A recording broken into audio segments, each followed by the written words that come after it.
Hi, and this is my day 7 of supervised industry training. And in the morning, nag-open me sa shop and same as usual, we are cleaning the shop, the surroundings, and the inner area of the shop kay hindi man yun siya hinduan, isod po. So, mo to, nanilhik ko sa gawas and then nagtrapo ko sa mga items nga ipang sell sa mohang honor. Then sa first service nga gihimo ni Uncle Clean kay kuan DSR siya and very easy ra siya uh, giayo kay pag observe na ako kay katulad ang switch ang naguba and moto gi connect lang ang switch o need lang siya og oil kay kato ang switch kay murag dugay na siya ba so moto nataya and need siya og kanang lubricate so next ang next nga among gi repair is ang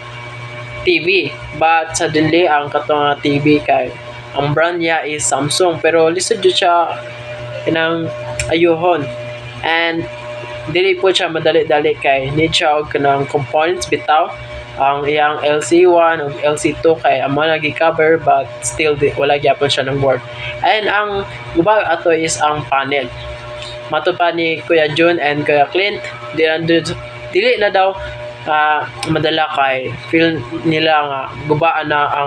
ang panel o ang display so in the afternoon after lunch na mo since matumal man jud ang benta og ang nagpa-repair sa shop sa Electro Plaza so nag-decide na lang mi na nag-sort mi sa store and kinda feel happy me kay nakahuman mi og isa ka cabinet kay lisod siya i-sort kay daghan gyud siya and nag-sorting me with kanang bitaw kanang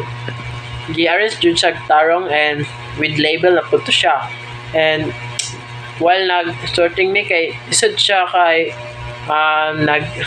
nag-arrange me nag-calculate mi sa value and moto daghan kayo kanang colors and need jud siya kanang ipa-viper jud siya